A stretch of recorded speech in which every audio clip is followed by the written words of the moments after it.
How's it going, everyone? Welcome to this new live session. It's Monday. I hope everyone got to see the eclipse. Let me get some more light here. There we go. Or I don't know if it's still going through somewhere. I don't know much about astronomy at all, actually. I don't know anything about astronomy. But I do know about art, though. So let's do this live session today. It's gonna be super cool. Let's keep it awesome. Let me get some notes right here. And today is Ask the Artist. So if anyone of you has any questions, anything regarding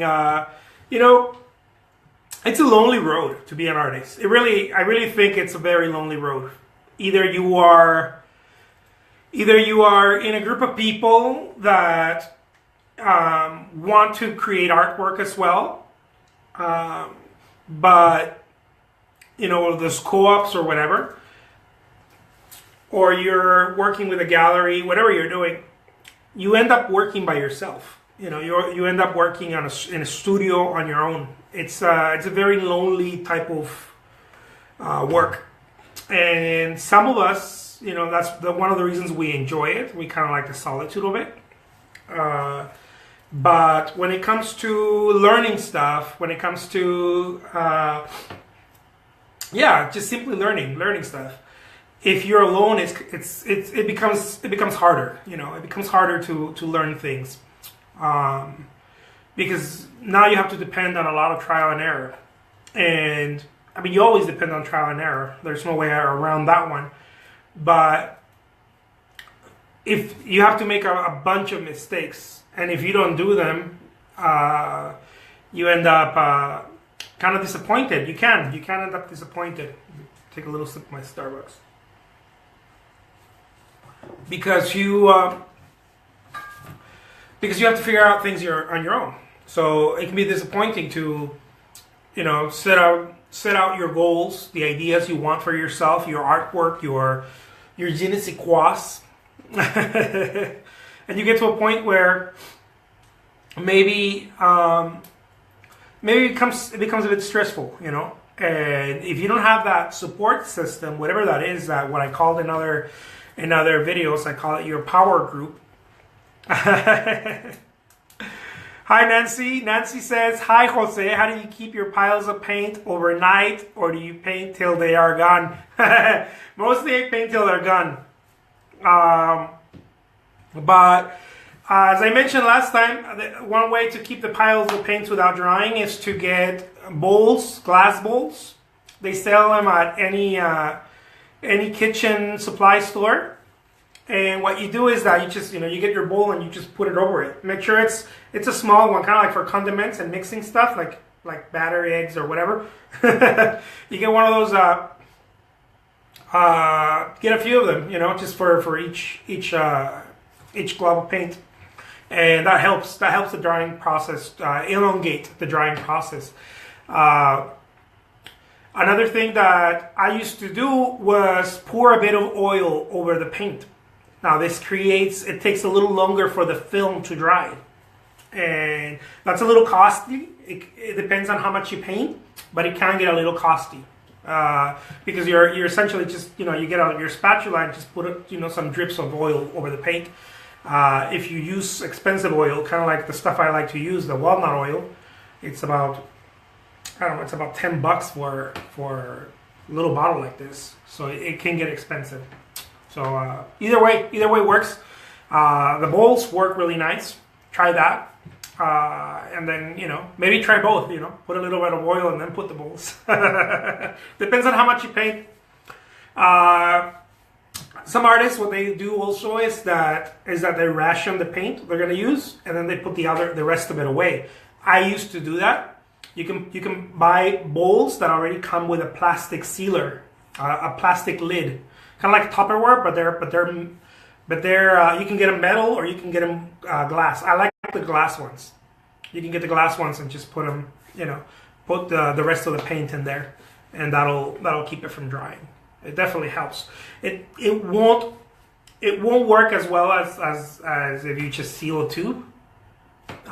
They have dried on me, but over many days, they start to dry. Maybe the sealer is not as strong as when we close the tube with a little lid or something. There's something to it. So maybe it's because it's not vacuum sealed or something. I don't know. I hope I'm not very confusing with the different things you can do.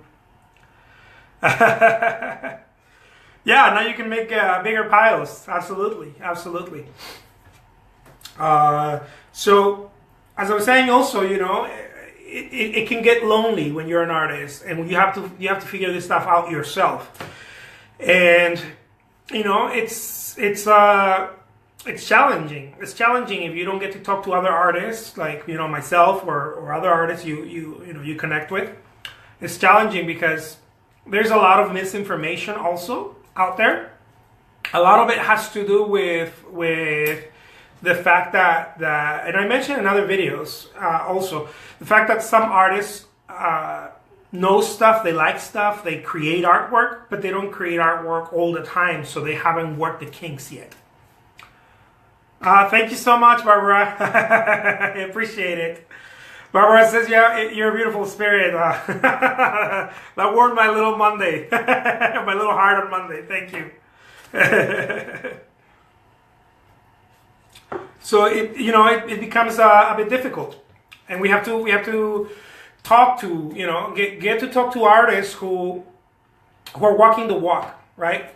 Not just, my experience in the past on YouTube and forums and places like that has been that I'll ask artists that have a lot of following, that they're creating some sort of momentum for themselves, in their career.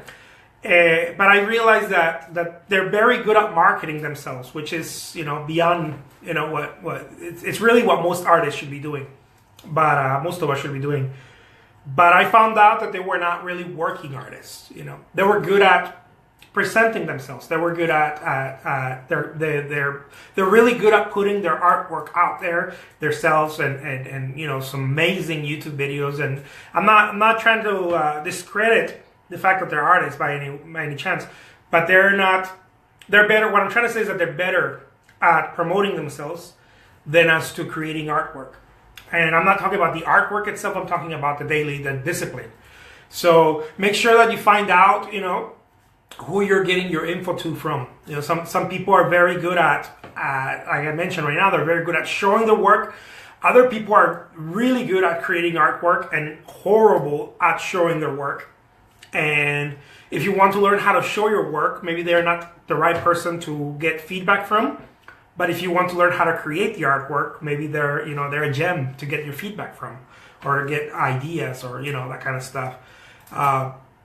Usually, artists that create quality artwork, quantity artwork, and promote themselves are called unicorns many times. In the art community, they're very rare because just because it's very rare, because it takes a lot of discipline, a lot of work, and on and on and on.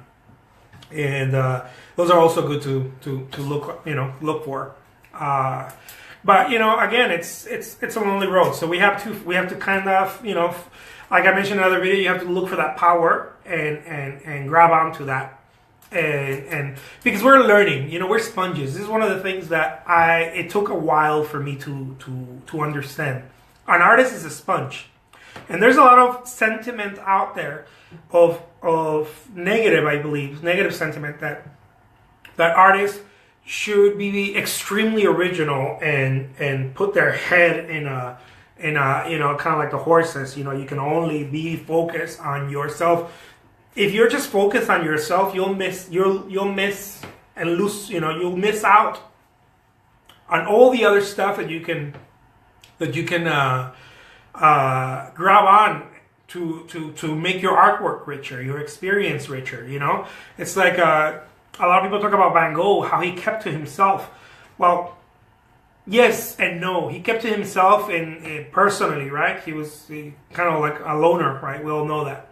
But his artwork was very much an influence of all of the modern artists of his time and his contemporaries. You know, he loved the works by Francois Millet, I believe, Delacroix. Everybody loved the works by Delacroix back then, and he used that. He implemented it in his artwork. You know, there was no. I think there was no implied shame as it is today. You know, today we're like, oh, that looks, you know, we use words like derivative, you know. Maybe it was used back then, but I don't know. But maybe not as much as today, you know. We kind of shame the process of creating artwork. We tend to make it very, very hard for us to continue to work and create artwork. So I kind of wanted to touch on that as well, because I think that a lot of artists miss out on that. You know, they miss out on for example, I had friends who are also artist friends who were like, I don't go to museums, I don't like to go to galleries.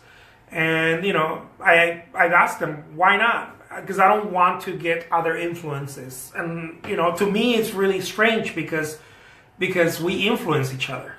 You know, I may paint a painting of a tree with water or whatever, and someone would be like, oh, I love the way that, you know, water is reflected there. I'm going to use it for my portrait. You know, that the way that, you know, he'd mix the paint or whatever, you know, on and on. So we kind of shame that. And I think that we need to step away from that and be more inclusive and more accepting of different things and not just admire them, but use them, reuse them, recycle them, and get them out and let someone else use it. You know, I think it becomes difficult. It can become difficult for us artists to learn to do that. So there you go. I touched on that. If you guys have more questions, I love Nancy's question about keeping the paint alive for more days. That's a must. And also, I also wanted to touch on this, which I think is very important. When you're starting out, the reason I'm saying this, I'm commenting on this is because people have asked me over and over about this on YouTube. When you're starting out, don't focus so much. Here's my 2 cents on that. Don't focus so much on the materials. That's going to create it can create an anxiety, you know, for what types of materials should I use, what colors, what brushes. When you're starting out, use anything, because you might not even know that you may not even be you may not be aware that your thing it might not be oil paint. Your thing may not be acrylic. It may be watercolor, or it may be crayons. I mean, not crayons, but you know, who knows? Maybe crayons. Who knows? But it may be pastels, oil pastels, or different. You want to try stuff. You don't want to get. This is one of the things that I go back to where I started. We become very singular, and I think that hurts us as artists. We become very, and it's promoted out there. I see it over and over. You know, I see it. Stick to a collection of art, they say. You know, people that say stuff like that. They say stuff like if you're going to create, see, I think we base it out of the great ones, but that world has changed, and I think we don't understand that world has changed, and it has evolved to different things. For example, I gotta do a sip of my Starbucks. For example, when the Impressionists were creating artwork, right? The Realists or the Impressionists or the Post-Impressionists, whatever.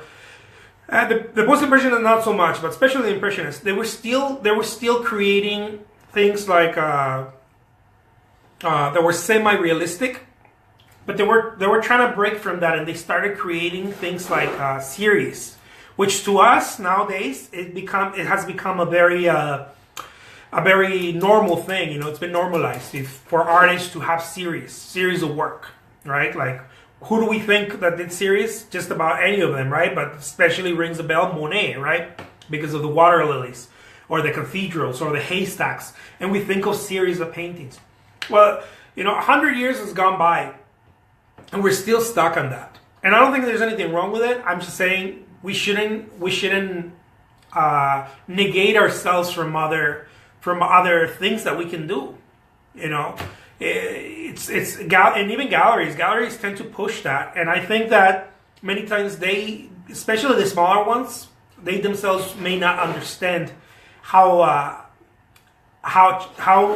more challenges they're creating for artists when they tell an artist, oh, the work needs to be cohesive and it needs to have a series and it needs to be under the same frame, and they use stuff, words like it shouldn't be all over the place, it shouldn't look unorganized and this and that.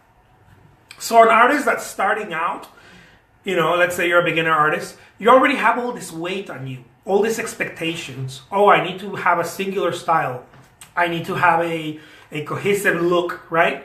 I need to have the same medium, the same framing, same sizes. I can't do like a large painting and then work on a miniature painting or whatever. It has to be it has to be this uniform work, right?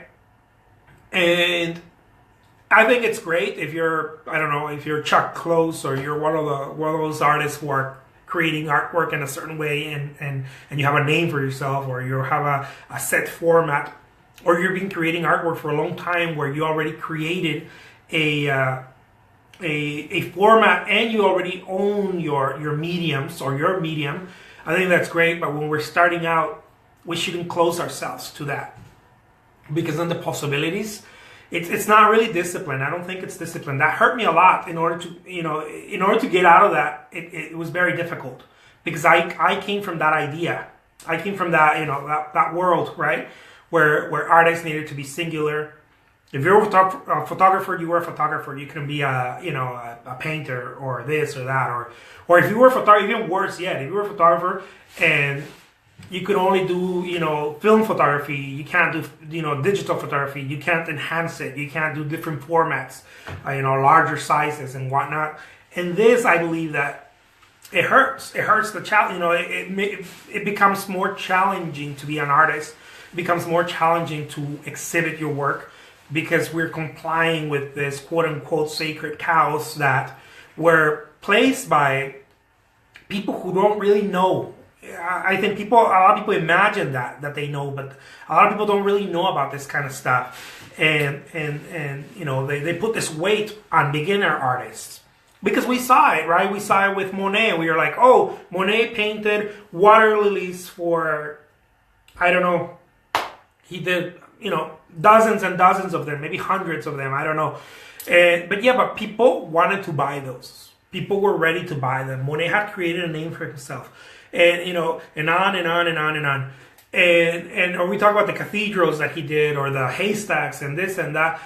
That was revolutionary. That was different. That was modern for that time. But today, to do that, every other artist does that, and it's not. I'm not saying it's bad. I'm just saying the galleries tend to promote that, and other artists tend to promote that and say, you're gonna paint. Oh, okay, make sure it's this way and this way and this way, and you're like, whoa, hold on, I'm barely getting started. This happened to me.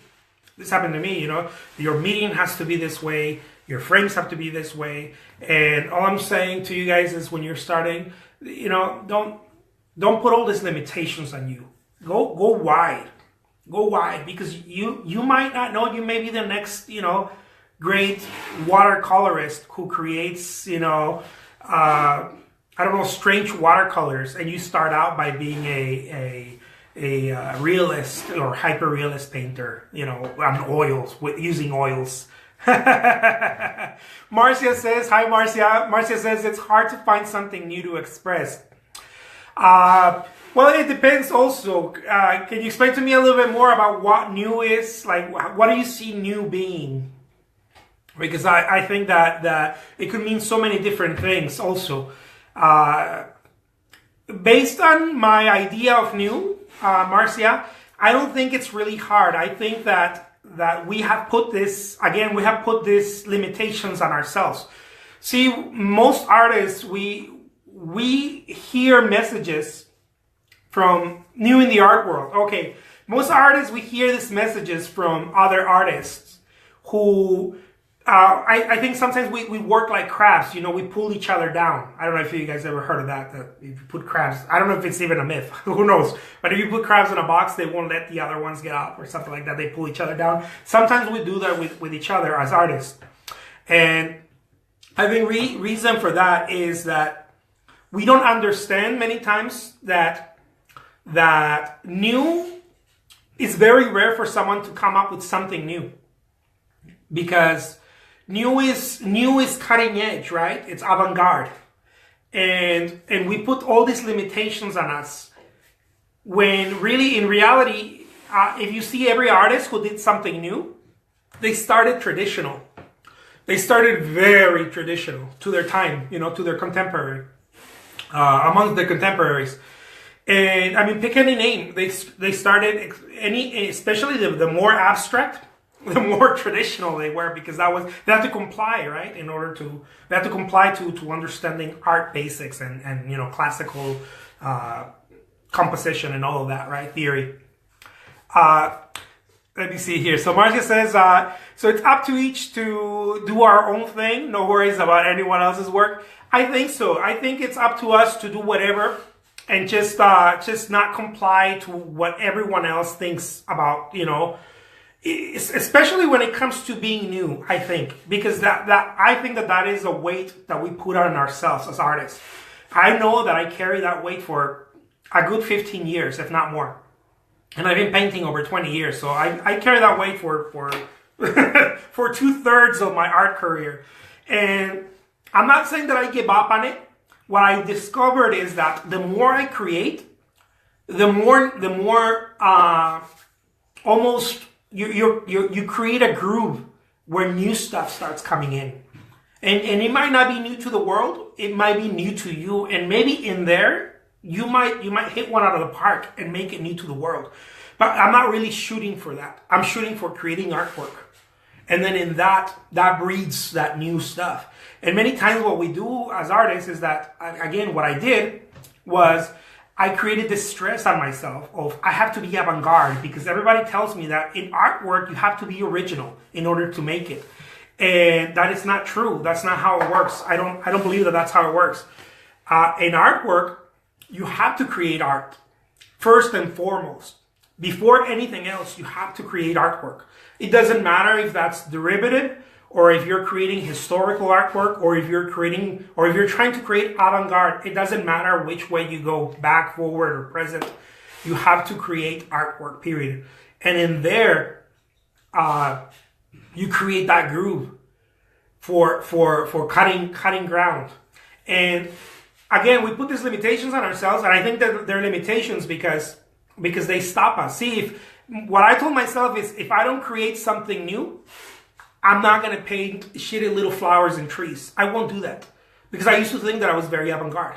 You know, I created very sophisticated, surrealist work. I've shown a couple of my pieces here and there where I've shown you some of my iconic Virgins and Virgin Marys and whatnot. I used to try to create work like that, and it's really nice and it's really great. But I noticed that I would slack a lot, and I would stop myself, because I was always looking for something new, and that prevented me from creating work. So I spent a lot of time in my head as opposed to more time in my hands. And I think you need both, right? You need both.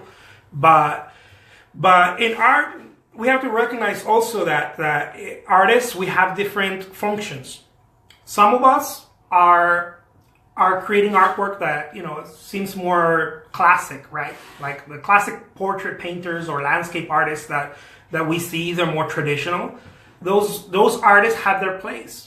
And then we have kind of like the modernist or postmodern, you know, type of artists that we're seeing. I do a lot of that stuff. And it's, you know, it's not different. Someone else already did it, so it's, you know, it's also considered derivative. But there's a very small group of artists, very, very small group of artists who are cutting edge. Yeah. Who are cutting edge. And those avant-garde artists is a small group of them. And usually we don't get to see their fruits till later on. You know, that's your Jackson Pollock, your any famous artist was avant-garde in its time, was probably hated for doing that. But there's that group of artists, and not all of us are that group of artists. And it's okay to not be that group of artists, It's okay to be one if you want to, but but we don't need the weight of, I have to do things, original and different. I like what Marcia said here. Let it flow. Creative energy comes through us. I love that. I love that very much.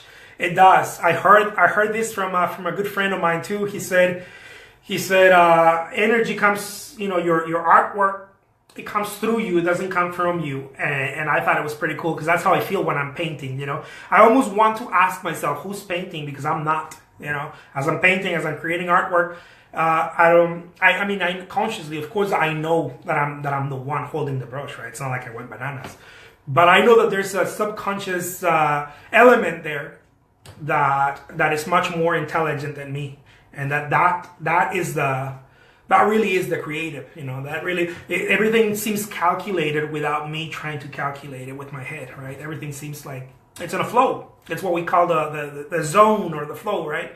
And I noticed too, as an artist, that I started tapping into that the more I worked.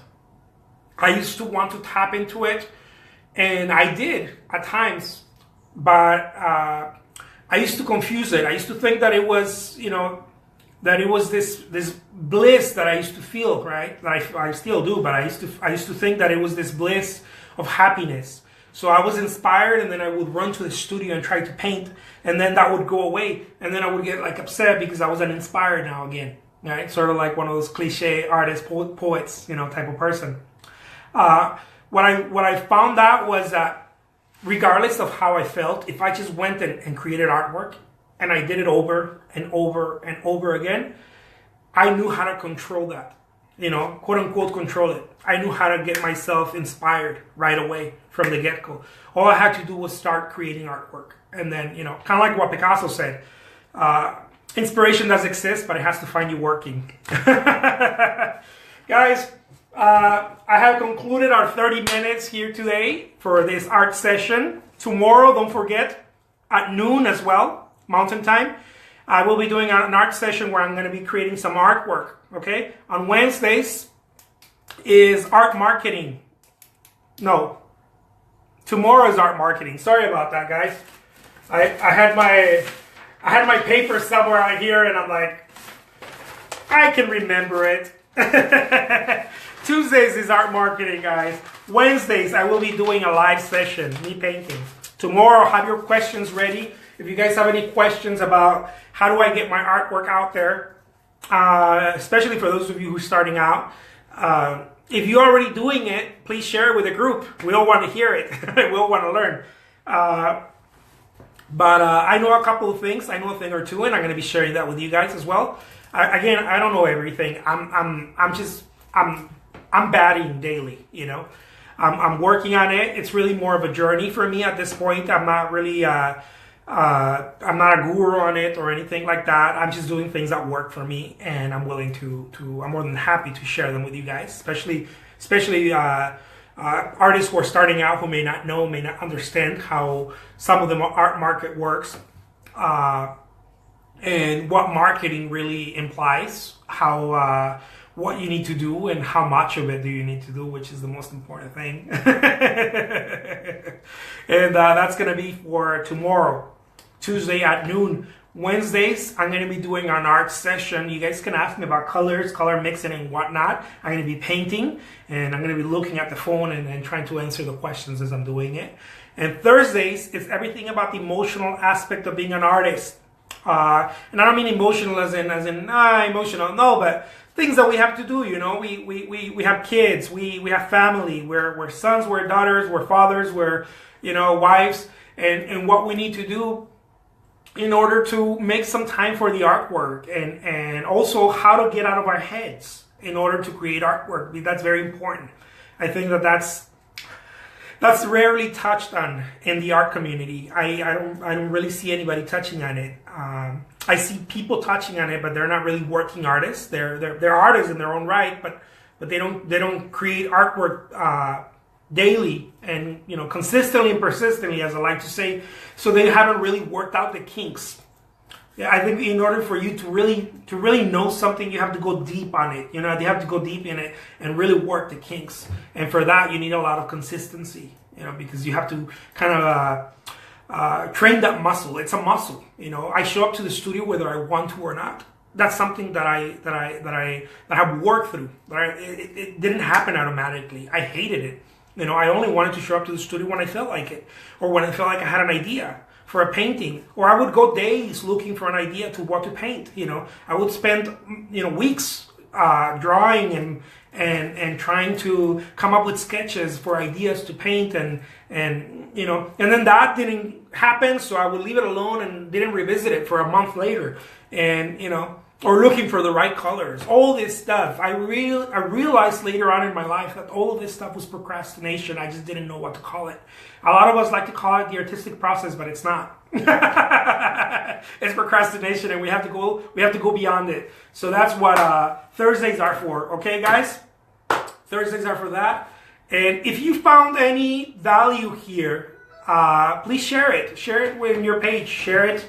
Give it some love. Give me thumbs up. Give me thumbs down if you don't like it. It's fine. I'm working the kinks on this because I really, you know, I'm doing this daily. Well, from Monday through Thursday.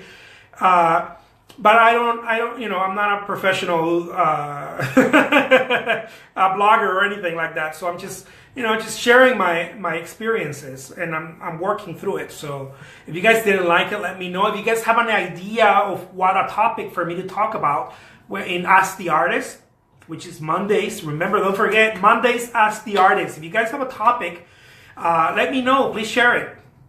If you guys have a topic for Tuesdays for a painting, because maybe you guys are like, well, you know, this guy's doing landscape paintings or this or that. Can you do something more, maybe a realistic painting, or a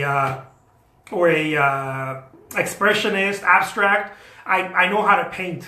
It's not just the paintings that I do. I know how to paint in different ways.